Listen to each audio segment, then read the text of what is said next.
que habíamos dicho en la última clase, ya está grabando, ¿verdad? Una de las cosas que habíamos dicho en la última clase es que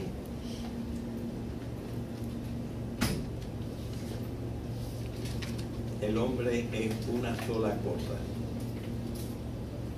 no dos cosas. A pesar de que nosotros hablamos de cuerpo y alma.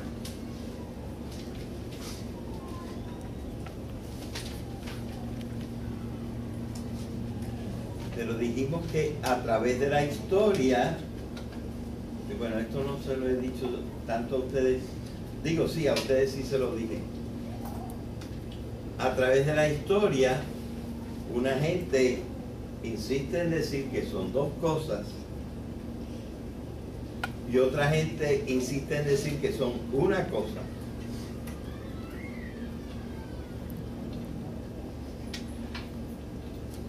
Para ponernos un poquito en claro, vamos a decir lo siguiente. Todo esto es unas maneras de hablar que no son 100% precisas, pero nos dan una idea.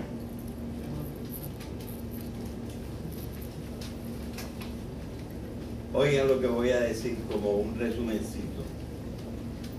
En nosotros, la cosa es el cuerpo, o sea, lo biológico.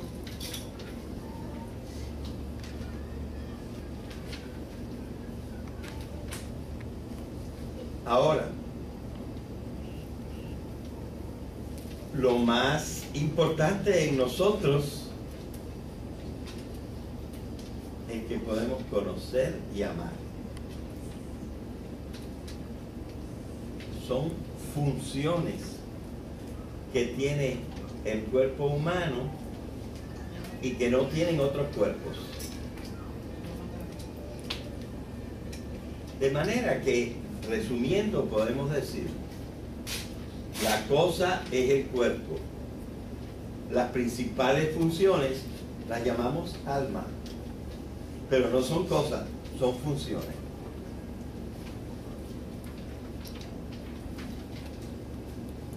¿Está entendido? Bien. Vamos a decir otra cosa que se deriva de lo que explicamos el viernes. Y lo podemos poner así.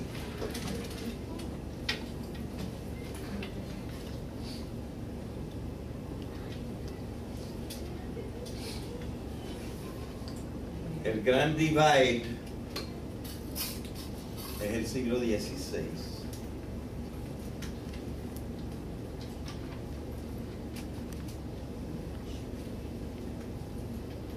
Y en los dos, tanto de un lado como del otro, ha habido dualistas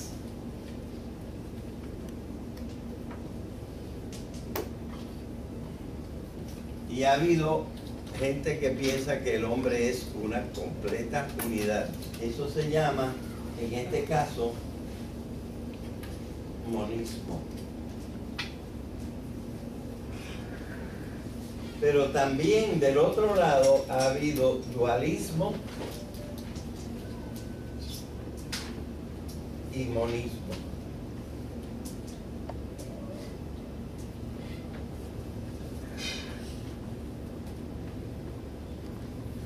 Entonces, si ustedes recuerdan bien, en el dualismo citamos a Platón, a Plotino y hasta a San Agustín. Y en el monismo citamos a Aristóteles y a Santo Tomás.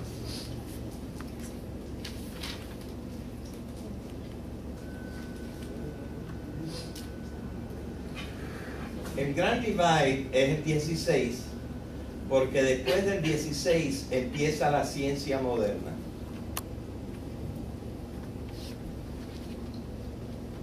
y mejora mucho las matemáticas, entre otros con Descartes.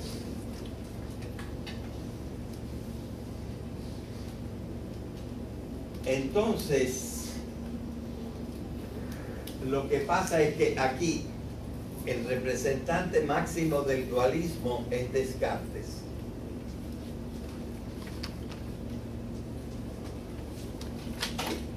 ¿Quién me cita las dos partes de Descartes? Lo que decía él que había en el hombre.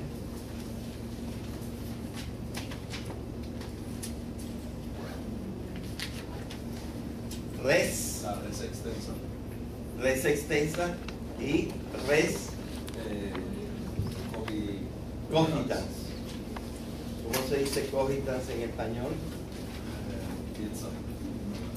Pensante. Entonces, una cosa extensa y una cosa pensante en el hombre.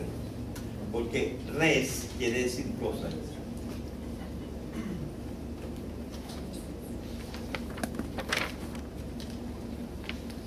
Y el monismo, vamos a citar a los científicos naturales, es decir, de las ciencias naturales, mayormente de la física, de la química, etc. También de la biología y también de la psicología.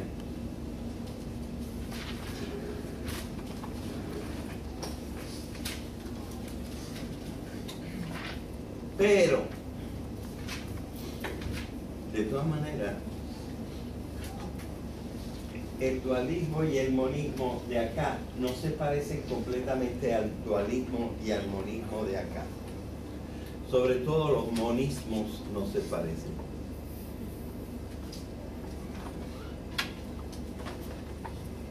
Yo les diría lo siguiente. Yo personalmente, el profesor de ustedes, estoy más conforme con las formulaciones del monismo de Santo Tomás. Y les repito la frase que habíamos dicho de Santo Tomás. El cuerpo y el alma no son dos sustancias. Y les recuerdo que sustancia quiere decir básicamente hoy cosas. El cuerpo y el alma no son dos sustancias, pero de las dos se forma una sustancia que es el cuerpo, pero que está activada por las funciones superiores que tiene ese cuerpo.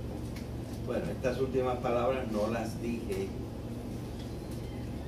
textualmente, pero él dice, de las dos sustancias, de los dos principios esos, cuerpo y alma, se forma una sustancia que existe en acto, es decir, que puede actuar, que es real, que está viva, actu. Bien, esa es la posición del hombre con la que yo me identifico y que les estoy tratando de justificar.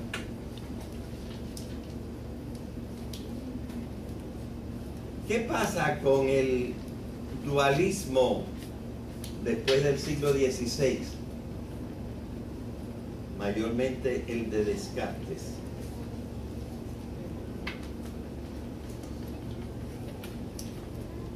Bueno, lo que pasa es que a pesar que Descartes es uno de los principales filósofos después del siglo XVI, esta parte de Descartes ha sido rechazada mayormente por el avance de la ciencia. Y entonces queda el monismo posterior al siglo XVI, que es de la mayor parte de los científicos naturales. Pero este monismo, lo mejor es el monismo, ¿verdad? Pero el monismo por una pata de que cojea la ciencia, pasa lo siguiente, que este monismo estudia mucho el cuerpo y tiende a decir, no hay alma. Lo que ustedes dicen que es alma es el cuerpo.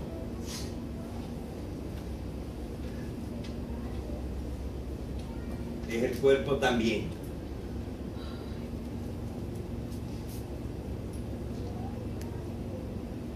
Así que este monismo, lo que le pasa es que luego de mirar al hombre y decir que el hombre es una sola cosa y que el hombre es materia, con todas las cualidades que tenga la materia, extiende y ya no vamos a hablar del hombre, vamos a hablar de la realidad completa. Y entonces hay una realidad que no es materia, en la que el hombre siempre ha pensado. Y esta realidad que no es materia, pues es, por ejemplo, Dios. Real quiere decir que existe. Entonces, la tendencia del monismo moderno es a no ser un monismo que reflexione sobre toda la humanidad. Perdón, sobre todo el universo, sobre toda la realidad, sobre todo lo que existe, sino nada más de lo observable por la ciencia. Yo no sé si han entendido esto, si lo han visto, porque sería importante porque es el mundo en que ustedes van a vivir. Y en el mundo en que ustedes van a vivir, la gente en el fondo no cree en el espíritu. Y en parte tiene razón y en parte no tiene razón. La parte en que tiene razón es que el espíritu no es una cosa.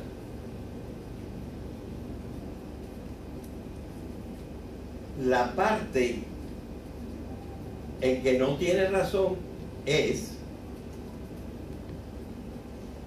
que se trata de una quimera, de una ilusión, de algo, pero que no es real, porque lo real y concreto es la materia.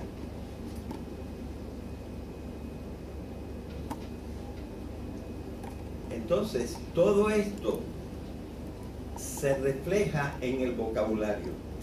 Y una persona inteligente y culta se da cuenta qué piensa aquel que está hablando con él. Y pueden hablar del espíritu y ser unos perfectos materialistas. Y pueden no hablar del espíritu y decir existe una sola cosa y pensar que esa cosa es extraordinaria, que no se parece a nada más, porque el hombre no se parece a nada más, excepto en todo caso a Dios.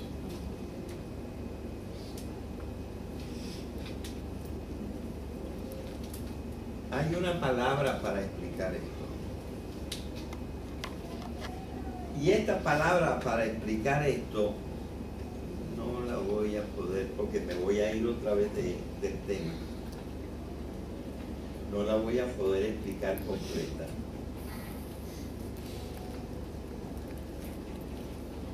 Pero la voy a escribir la palabra. La voy a escribir por acá, pero no tiene nada que ver con acá.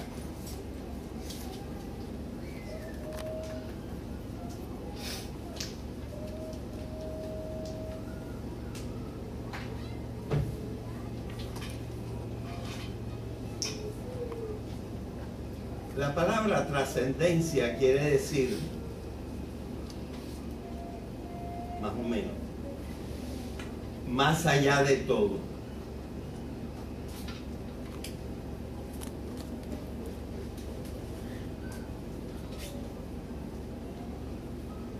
El primer ser trascendente, de abajo para arriba, es el hombre.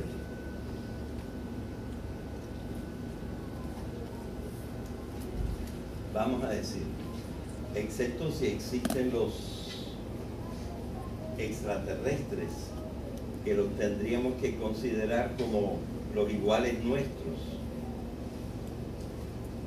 Excepto si existen los extraterrestres, el único ser que nosotros conocemos que piensa y ama es el ser humano.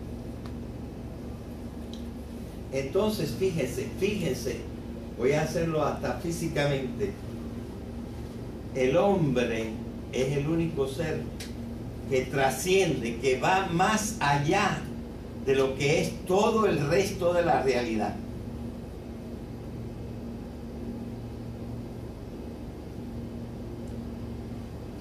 Se pasa, aunque sea como todo lo demás que existe, cuerpo. Y esto es lo que la ciencia no traga.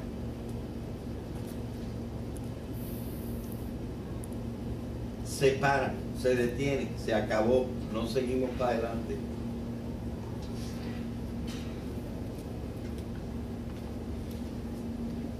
Es decir, la ciencia no reconoce la trascendencia.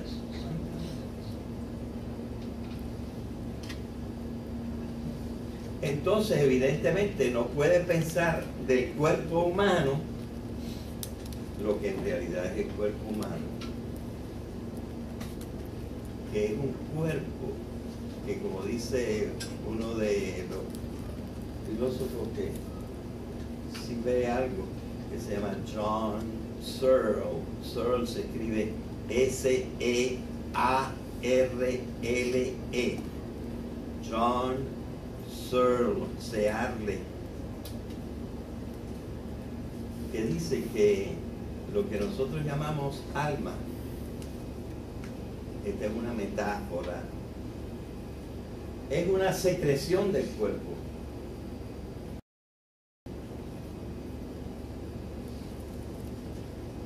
Si dijera la palabra función, entonces lo estaba diciendo más en serio.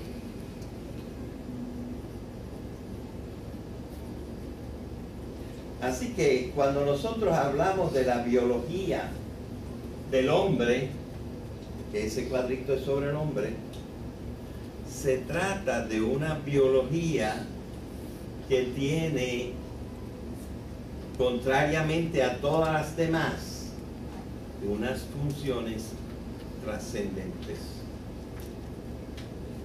Y las funciones trascendentes son pensar y amar, mayormente. Así que es una biología especial la que tiene el ser humano. Y en el fondo, todo lo que está después de lo biológico son funciones. Lo biológico es lo sustancial. Y las otras son las funciones trascendentes de este cuerpo.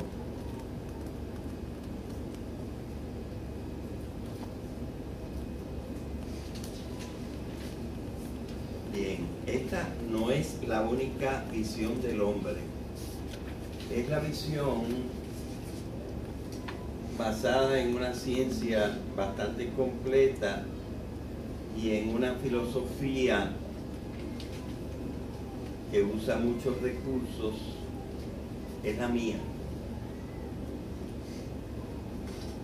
No todo el mundo piensa igual. Y en general del lado de allá, después del siglo XVI, el monismo es menos espiritualista. Sin embargo, incluso personas como Karl Marx usa la palabra espíritu para referirse al hombre. Así que las cosas no están muy claras ni muy definidas. Y ustedes se van a encontrar, yo creo que mayormente se van a encontrar en el pensamiento de la gente con que se tropiecen, con un monismo cojo. Y naturalmente en algunos religiosos se van a encontrar con un dualismo demasiado evidente.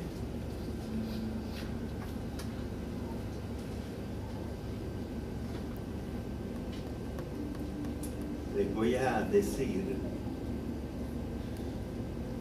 una cosa, y me estoy yendo otra vez, esto no fue lo que yo dije a las otras clases. Les voy a decir una cosa. Hay un detallito de la religión cristiana que es absolutamente formidable. Y fue el detallito que le preguntaron a Jesús en su juicio. Le preguntaron, ¿y quién tú eres? Y en el fondo él dijo, ustedes ven que yo soy un hombre. Yo soy el Hijo de Dios. Y esto no parece nada.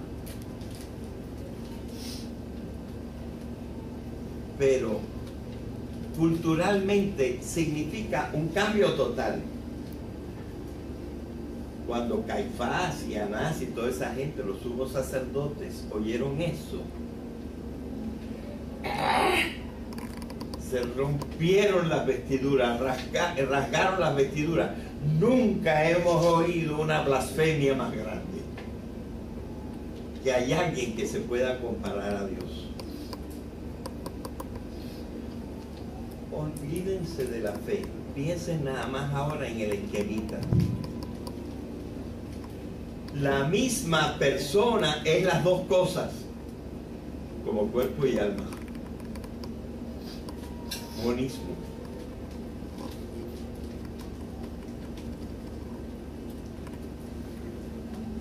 O sea, el cristianismo en el fondo es un total monismo, porque hay una integración entre la divinidad y la humanidad. Bueno, pero estas son cuestiones filosóficas de cultura y eso que mucha gente no toma en serio. Bien, estamos hablando de la biología y el hombre es un ser biológico, un organismo biológico, el organismo biológico más perfecto. Pero este organismo biológico es el único organismo biológico que se pasa de la raya. Porque logra pensar lógicamente y logra amar, cosa que nada en el universo logra hacer excepto el hombre. O sea que ya el hombre es lo que pudiéramos llamar, si se admite el concepto, un ser trascendente, que se pasa de la raya.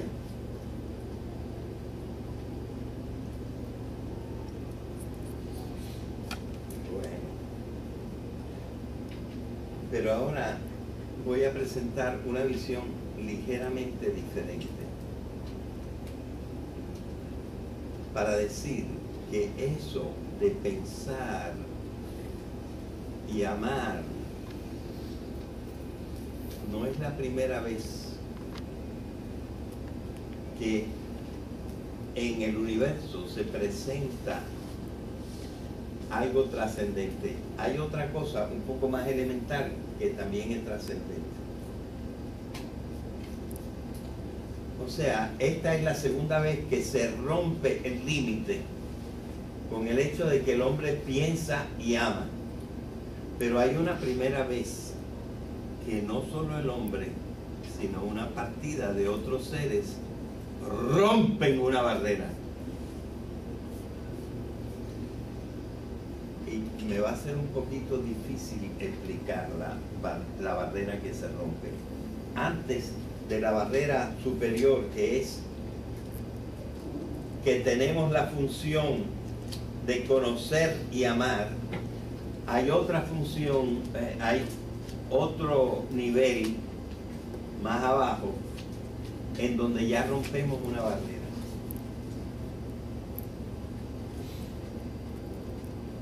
Y como a la segunda la llamamos el espíritu, también la primera tiene un nombre. Se llama la vida. No todo el universo tiene constituyentes inmediatos vivos.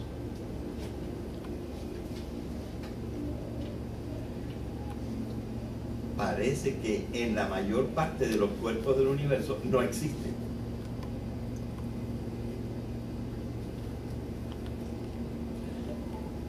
Ahora, la vida no es simplemente que ¡pam! Hay algunos que se mueven. Eso no es la vida. La vida es una transformación tremenda de la realidad.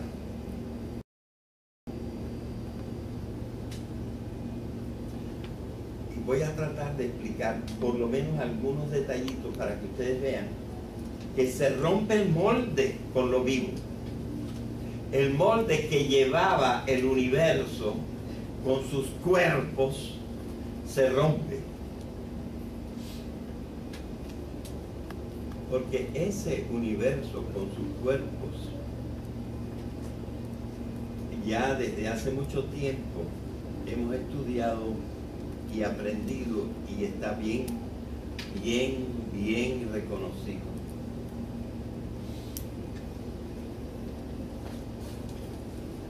Que está sujeto a la segunda ley de termodinámica. ¿Y cuál es la segunda ley de termodinámica?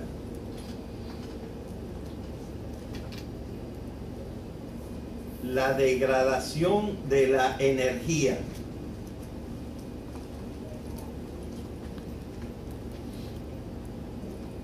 La energía no disminuye, pero se degrada.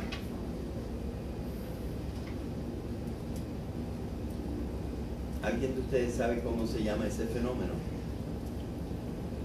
De la degradación de la energía. Sí lo saben, pero no lo recuerdan. Se llama la entropía.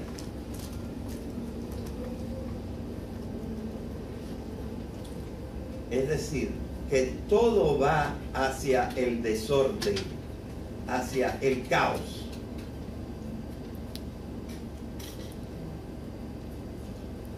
Y en la práctica lo vemos, por ejemplo, en el hecho de que nosotros con electricidad en un segundito tenemos calor. Podemos buscar calor.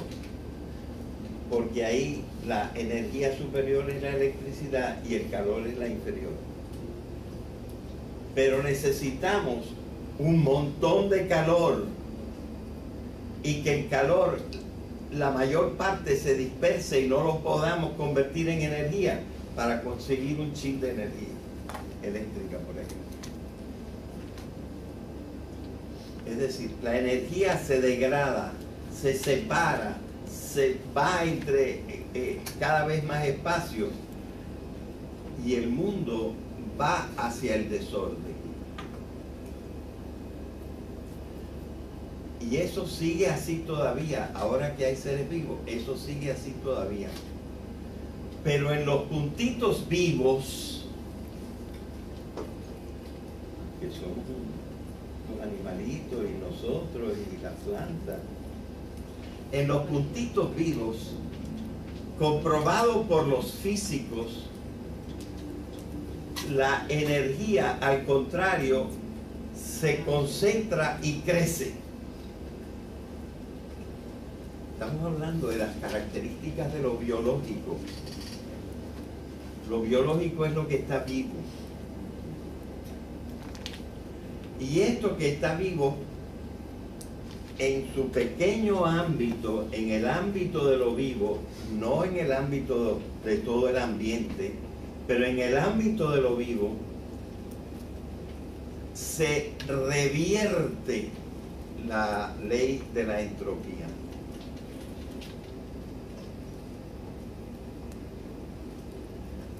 Y ese autor de que yo hablé, Eric Chesson, dice lo siguiente: ustedes saben qué objeto en el universo es el que tiene mayor densidad de energía. No crean que es el Sol, no crean que es una galaxia. El objeto con mayor densidad de energía en todo el universo conocido es el cerebro humano.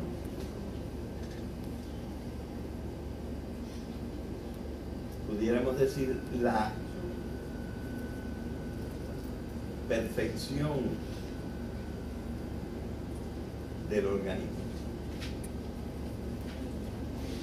No conocemos nada más perfecto.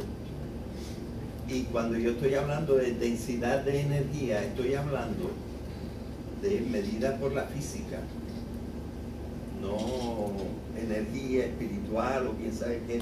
No, la energía que hay en la fórmula de Einstein, que E es igual a m por el cuadrado de la velocidad de la luz. La densidad de energía, es decir, la relación entre la cantidad de materia y lo que puede hacer, ergon quiere decir trabajo, en ergon, energía, la relación entre la poca cantidad de materia y la potencialidad, no hay nada en el universo que se le compare al cerebro humano.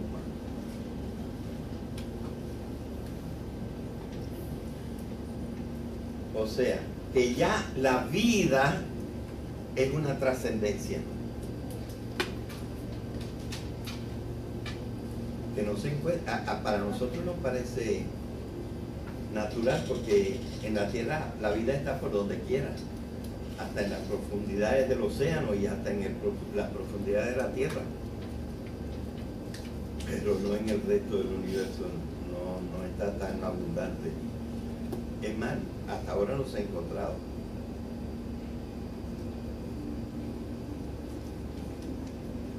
Excepto la idea de los extraterrestres.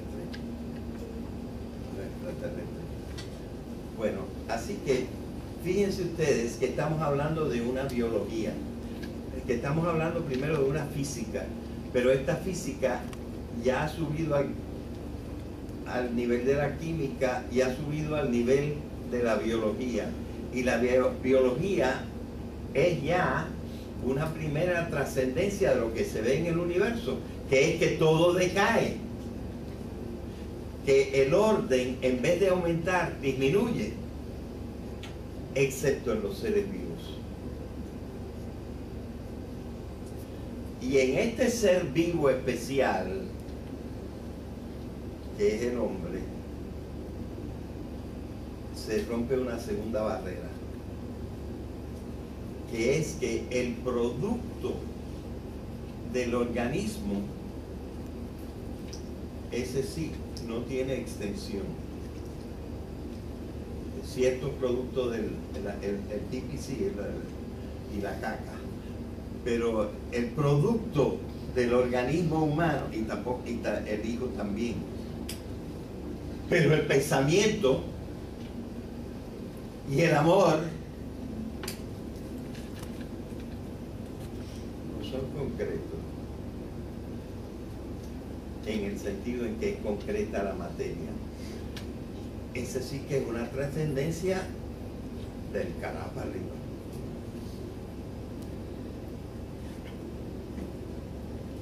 Y es la trascendencia que hay en el hombre, estudiada, por decir así, biológicamente y psicológicamente,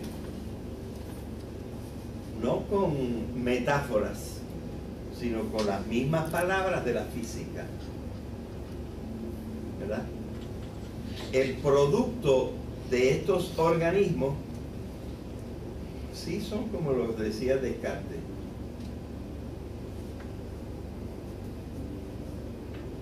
No tienen extensión, tienen otra realidad. Otra realidad no. Otra manera de ser.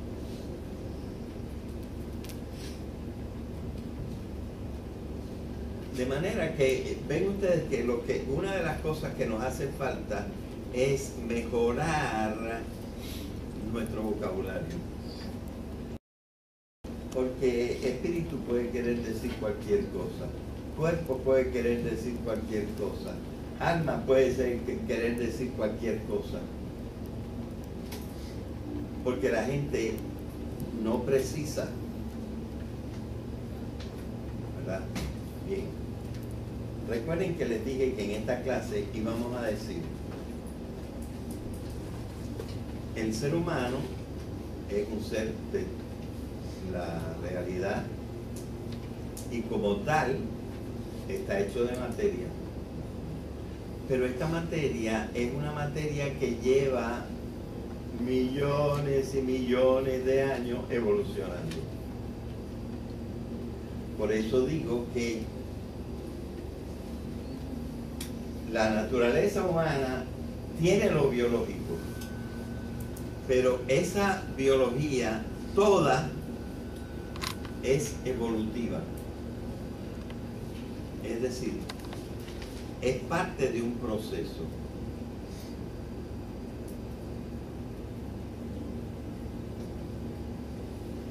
Y en ese proceso, bueno, que fue lo que estudió Darwin en los seres vivos, pero que ahora nosotros hemos estudiado, cuando digo nosotros es la humanidad, porque yo no lo he estudiado todo,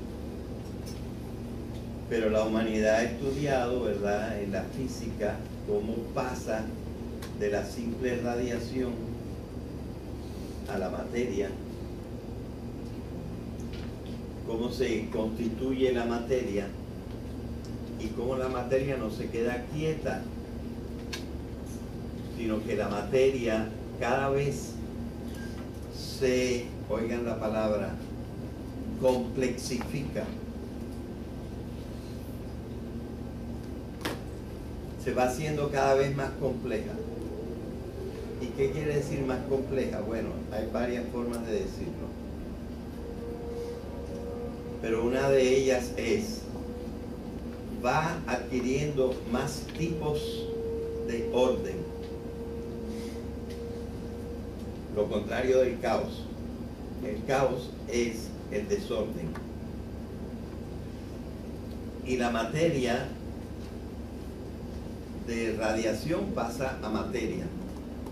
De materia se incrementa en la unión todavía física de moléculas.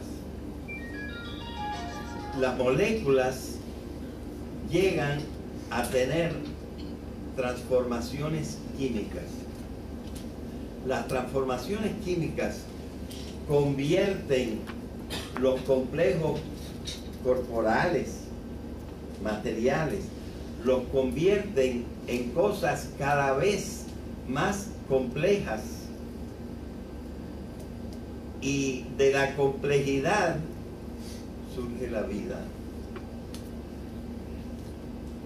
y de la vida, después de mucho tiempo, surge el pensamiento y el amor.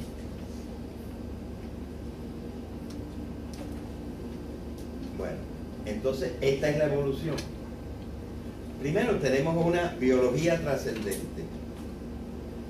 Segundo, esta biología trascendente está organizada evolutivamente. Todo, no solo el hombre y el mono, todo, lo no vivo y lo vivo, es una cosa integrada. Por eso tenía tanta razón un filósofo anterior a Platón y a todo eso, que se llamaba Parménides, que decía: el ser es, y el ser es uno, existe una sola realidad. Porque cada uno de nosotros, en cierta manera, somos uno, pero somos parte de un complejo más grande. Y aquí estamos pasando del concepto de evolución al concepto más moderno de emergencia. El concepto de emergencia lo cité una vez, pero ahora quiero decirles a ustedes con más precisión. ¿Por qué la evolución existe? La evolución existe porque todo en el universo progresa por síntesis. Es decir, cosas que se unen.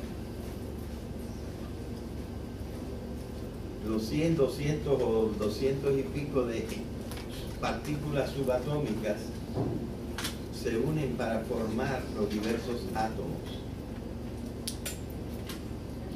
Los átomos se unen para formar moléculas. Las moléculas se convierten en autorreguladas, es decir, la vida. Y las moléculas autorreguladas siguen complejificándose hasta que surge, por ejemplo, la percepción que tienen todos los animales. Surge la, ¿cómo se llama eso que las plantas hacen con la atmósfera y el sol y la luz? ¿Ah? Fotosíntesis, ¿verdad? La fotosíntesis. Es decir, todas estas cosas van creando un entorno, van creando una unión entre todos los elementos. Y entonces, fíjense lo que es la emergencia. Porque a nosotros no se nos ocurre por qué puede ser que lo más salga de lo menos. ¿Por qué de un animal inferior sale por síntesis, es decir, uniéndose con otra cosa, un animal más elaborado como por ejemplo el vertebrado? ¿Por qué sale? Sale porque al animal inferior se le unen características del medio ambiente que no eran él, pero que se convierten en nuevas características de él. Y entonces, entre la contribución del entorno y de un constituyente individual más bajo, se forma un constituyente individual superior. Y esto es la emergencia. La emergencia es que en el proceso de la síntesis un organismo adquiere más funciones que las funciones que tenían los elementos de que proceden. Y el ejemplito fácil que di es el del agua. El agua es hidrógeno y oxígeno. El hidrógeno no moja. El oxígeno no moja. Cuando se forma la síntesis del hidrógeno y el oxígeno, que se forma el agua, moja. Tiene una nueva función que no estaba en los elementos cuando esos elementos no estaban sintetizados. Esa es la emergencia. Y así sale también la inteligencia y la voluntad del amor. Entonces, recuerden, somos seres materiales. Estos seres materiales han trascendido dos veces su propia realidad. Primero, haciéndose vivos. Segundo, haciéndose conscientes. Y esa es la materialidad que nosotros tenemos. La materialidad del hombre. ¿Ok? Me parece que ahí nos podemos quedar.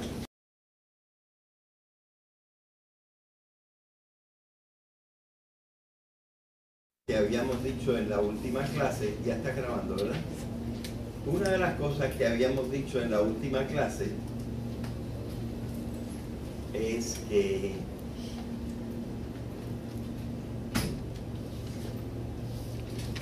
el hombre es una sola cosa,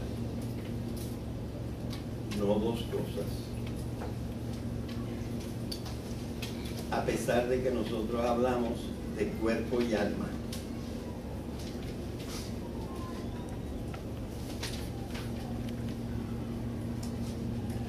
Pero dijimos que a través de la historia, y bueno, esto no se lo he dicho tanto a ustedes, digo sí, a ustedes sí se lo dije. A través de la historia, y ha habido gente que piensa que el hombre es una completa unidad. Eso se llama, en este caso, monismo. Pero también del otro lado ha habido dualismo y monismo.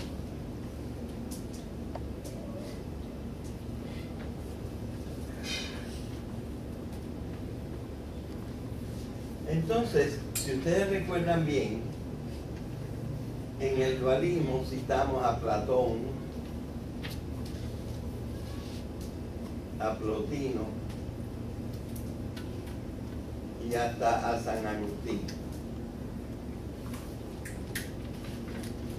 Y en el monismo, voy a decir otra cosa que se deriva de lo que explicamos el viernes. Y lo podemos poner así.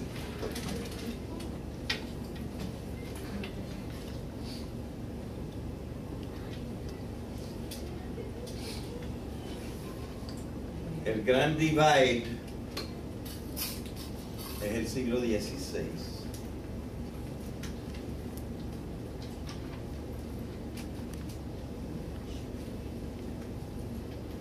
Y en los dos, tanto de un lado como del otro, ha habido dualistas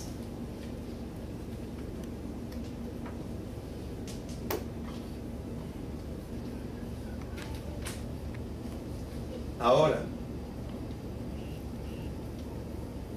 Lo más importante en nosotros es que podemos conocer y amar.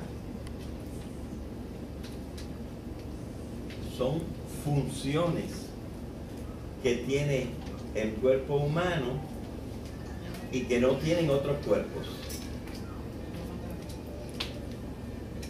De manera que resumiendo, podemos decir, la cosa es el cuerpo. Las principales funciones las llamamos alma, pero no son cosas, son funciones.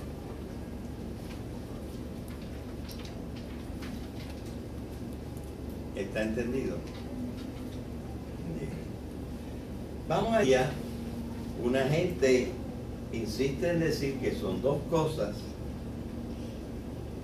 y otra gente insiste en decir que son una cosa.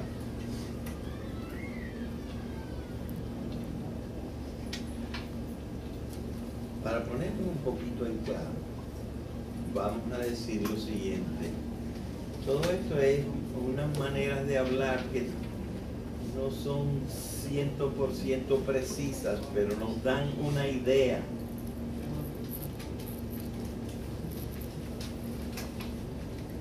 Oigan lo que voy a decir como un resumencito. En nosotros, la cosa es el cuerpo, o sea, lo biológico.